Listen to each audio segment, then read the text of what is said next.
আমি চ্যালেঞ্জ করলাম যাদেরকে সংস্কারের নেতা বানাইছে তারা কয়জন মানুষের সাপোর্ট পায় বাংলাদেশে, জ্ঞানী গুণী নিজেদেরকে মনে করে, আরে জ্ঞান মাথা ফাইটে বাইরে হয়। বাংলাদেশে বহু জ্ঞানী গুণী মানুষ আছে যাদেরকে ইউনূস সাহেবের পছন্দ হয় নাই। মানি না সংস্কার। আপনি ইলেকশন দেন, জনগণ সিদ্ধান্ত নেই কে সংস্কার করবে। এখন আপনি বৈশা কিছু মব পায়া কিছু ছেলে পেলে, এই ছেলে পেলেও কিন্তু একদিন বুঝবে, এই ছেলে পেলে কিন্তু এই সমাজে আরো 60 বছর বাঁচবে, তারাও কিন্তু একদিন তাদের আউটলুক দিয়ে বুঝবে। এই বাবারাও কিন্তু বুঝবে যে আমরা কাজগুলা খারাপ করতেছি। যেমন প্রথম মুক্তিযুদ্ধের কথা বলতো না, কইতো পাকিস্তানের 47 আর 24 মুক্তিযুদ্ধ, কিন্তু যখন ফজলুর রহমানের মতো হতবাগারা মুক্তিযুদ্ধের পক্ষে স্ট্যান্ড নিছে, এখন সবাই কিন্তু মিলিয়া মুক্তিযুদ্ধ বলে। এই ছেলেরাও কিন্তু বুঝবে যে দেশের এই ধরনের সর্বনাশ করা যাবে না।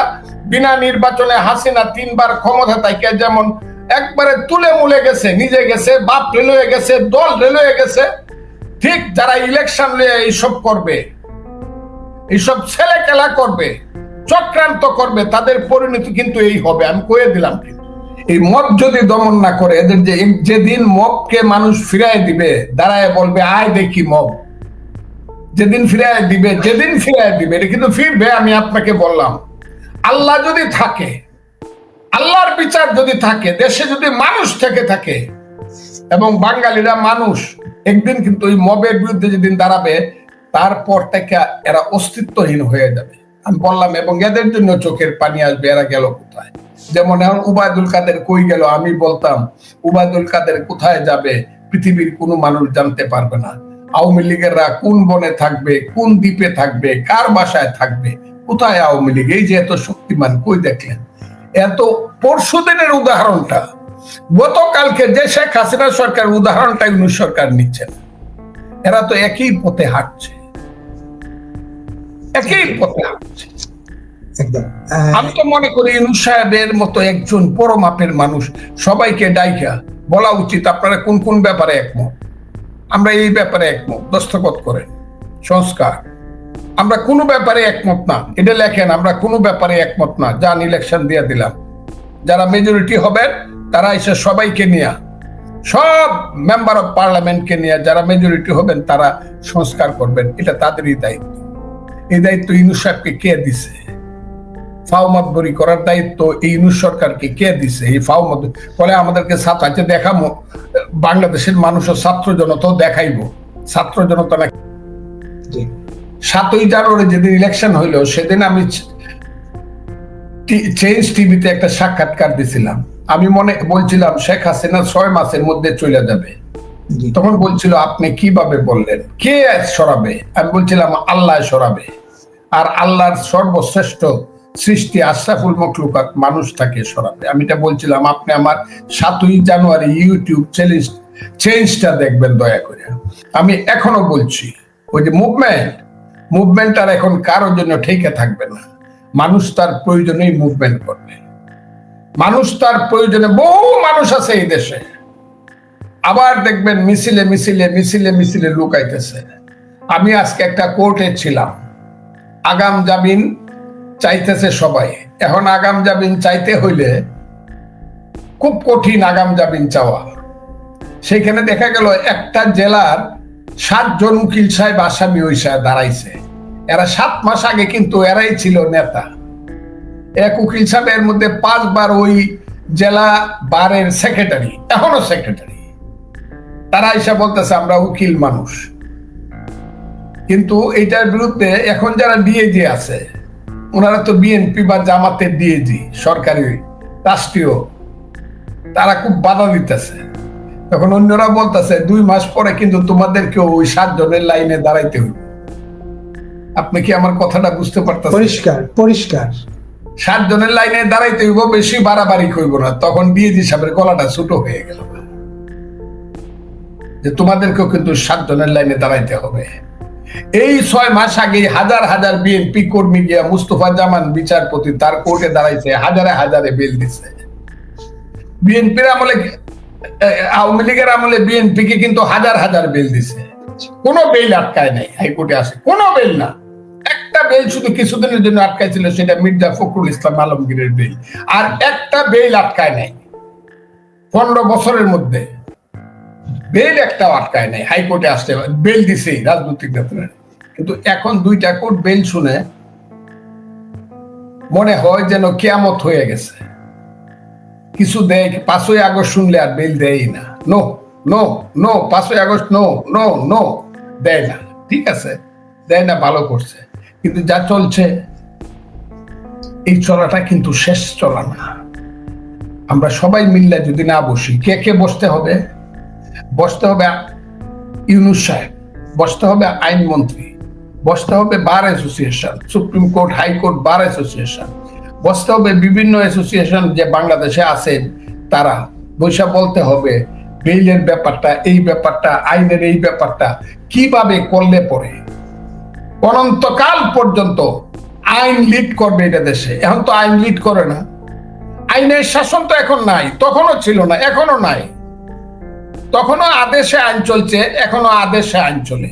যেখানে স্পষ্টভাবে বলে আইনমন্ত্রী, কত তাড়াতাড়ি বেল দেওয়া যাইব না। আপনি শুনছেন? আমি চাই না, আল্লাহ না করুক, উনি যদি কোনো কারণে জেলে যায় আর ওনার বিপক্ষের কোনো আইনমন্ত্রী যদি বলে যে এত তাড়াতাড়ি বেল দেওয়া যাবে না, সেদিন তিনি বুঝবেন যে কত অন্যায় কথাটা তিনি বলছিলেন। এই কথাটা তিনি বলবেন কেন?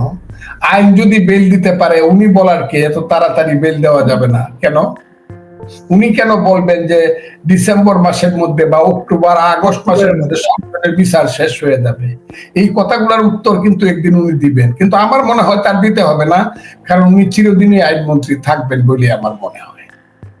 এবং আমার খুব দুঃখ হয়, জানেন কি, ক্ষমতার ময়ূর সিংহাসনটা কি এতই কালো যে এখানে গেলে সবাই কালো হয়ে যায়?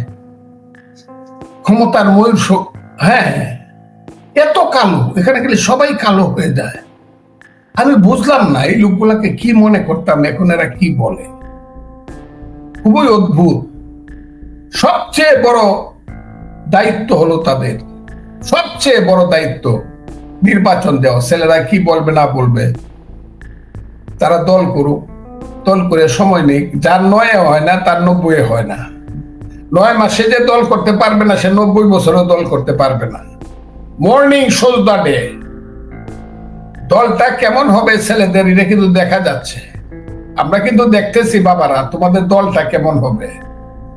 প্রথমে গোলাগুলি করছো, পরে গালাগালি করতেছো, এরপর আর গোলাগুলিটা কিন্তু করো না বাবারা। গলাগুলি, গালাগালি, গোলাগুলি আমরা কিন্তু সবই বুঝি বাবা। দল কেমন করবা এটা বুঝে ফেলছি। কে কত ভোট কোন এলাকাতে পাইবা হিসাব করে কয়ে দেওয়া যাবে, অত ভোট পাইবা। কাজেই তোমরা ভোটের জন্য না, তোমরা ক্ষমতার ময়ূর সিংহাসনটাকে প্রলম্বিত করে নিজেদের সুখ ভোগ, বিত্ত, বিলাস, বৈভব বাড়ানোর জন্য তোমরা একটা অনির্বাচিত, অনৈতিক এবং বেআইনি ক্ষমতা তোমরা চাচ্ছ দীর্ঘদিনের জন্য। এবং ওই যে ওয়াজের মাহফিলে বলে, ভাইয়েরা আমার, 29শে সন পর্যন্ত হাসিনা তো থাকতো, ছেলেরা যেহেতু হাসিনাকে তারাইছে, কাজে তারা 29 সন পর্যন্ত থাকবো। এটা মৌলানা সাহেবদের ওয়াজ, 2 জনের ওয়াজ আমি অলরেডি শুনে ফেলছি। এইরকম ওয়াজ হইব মাঠে মাঠে। সেই মৌলানা সাহেবরা 15 লাখ মানুষের ওয়াজ করে। আজকে দেখলাম আমার একটু কুসা দিয়া বকাবকি করলো, খুব বড় একজন মৌলানা, 15 লাখ লোক হয় তার হতে। আমি তার নামটা বলবো না, খুব প্রিয় মানুষ আমার, আমি তাকে অসম্মানও করবো না। কিন্তু উনি শুনছি ঢাকা শহরের কোনো একটা এলাকায় জন্মগ্রহণ করছেন। উনি ওই এলাকা থেকে একটু ইলেকশনে দাঁড়াইয়া 15 লাখ না 15,000 ভোট পায়। আগে দেখাতো দিই কত হাজার ভোট পায়। এইসব করিয়া বাংলাদেশটা সর্বনাশ করতেছেন। আপনি তো যুদ্ধ দেখেন নাই, আপনার বাপও যুদ্ধ করে নাই। আর আপনার দাদা যদি যুদ্ধের সময় থাকে যুদ্ধের পক্ষে ছিল না। আপনারা যে এইসব তালে বেতালে যারা বাংলাদেশ সম্পর্কে, মুক্তিযুদ্ধ সম্পর্কে কথা বলেন, আপনাদের পূর্বপুরুষরা কিন্তু হয় মুক্তিযুদ্ধের সময় বিরুদ্ধে অস্ত্র ধরছে, আলবদর, রাজাকার, আল শামস হইয়া, না হয় দালাল হইছে। আর যদি কিছুই না হয়ে থাকে তাইলে কেউই কিছু ছিল, তা আপনাদের কেউ কিছু ছিল না। এখন এসে সুযোগে সন্ধানে হাতি খাদে পড়লে চামচেরা লাঠি মারে। মুক্তিযুদ্ধ খাদে পড়ছে বলে লাথি মারতেছেন, এক সময় কিন্তু হাতি খাদ থেকে উঠে গেলে বিপদ আছে। কিন্তু তারা সব এইভাবে বক্তৃতা করতেছে। আপনি আপনি বলে ফেলছেন এখানে কথা বলতেছি সব হইলাম আমরা ইসলামের বিরুদ্ধে। তারা বলে ইসলামের বিরুদ্ধে। আমি তো দেখতেছি তারা তো ওয়াহাবি ওয়াজ করে। একজন বলছে হ্যাঁ আমরা ওয়াহাবি, আমরা গৌরব বোধ করি, আমরা ওয়াহাবি। একজন বলতেছে হ্যাঁ আপনি ওয়াহাবি গৌরব বোধ করেন, তা আমি তো গৌরব বোধ করি, আমি মুসলমান, আমি সুন্নি, আমি তো আহলে সুন্নাতুল জামাত। আমি ফজলুর রহমান বললাম আমি আহলে সুন্নাতুল জামাত। আমি যে মাজার পূজা করি না, আমি যে মাজারকে সম্মান করি, সে মাজার আপনি ভাঙ্গে ফেলতেছে। আপনি কে মাজার ভাঙ্গে ফেলার? আমার বিশ্বাসের উপর আঘাত দেওয়ার আপনি কে? আপনি বললেন মাজার পূজা করলে দুজকে যাবো। আপনার কাছে টিকিট আছে নাকি দুজকের? এই টিকিটটা একটু দেখান তো। আপনি আমার আমি শাহজালালের মাজারে গিয়ে আমি আমার মুনাজাত করব। আমি খাজা বাবা মঈনুদ্দিন চিশতির মাজারে গিয়া আমি হাত জোড় করে আল্লাহর কাছে আমি চাইবো আমার আউলিয়াকে সামনে রাইখা। ওইটা আপনি পুরি দিতে চান, ভাঙ্গে ফেলতে চান। দেখলাম একজন মৌলানা সাহেব প্রত্যেক দিন ওয়াজ করে, নামগুলা কইতে পারে, আমি কই না। শাহজালালের মাজার ভাঙ্গে ফেলবো। আপনারা কতজন সংখ্যায়? জামাত কতজন? আহলে সুন্নাতুল জামাতুল বাংলাদেশে হাজারে হাজার, লাখে লাখ। আপনারা কজন? আপনারা তো হলেন ওহাবি, ওই নজব শহরের ওহাবি। বলবো আমি এই পৃথিবীতে ইসলাম কেমনে আসছে? ইসলামের 10,000 বছর আগে আরব কি ছিল? হযরত ইব্রাহিম আলাইহিস সালামের আমলে কাবাগর যখন নির্মাণ হয়, আল্লাহর ঘর, তখন কি অবস্থা ছিল বলবো? আইসেন একদিন বলে দিব, মানে ওয়াজ করেন তো সুর ধরিয়া, ইতিহাস জানার চেষ্টা করেন। বাংলার ইসলাম কিন্তু মক্কা মদিনা সিরিয়া থেকে আসে নাই, দামেস্ক থেকে। বাংলার ইসলাম আসছে বাগদাদ থেকে, এবং সেই ইসলাম অনেক পলিশড হয়ে আসছে।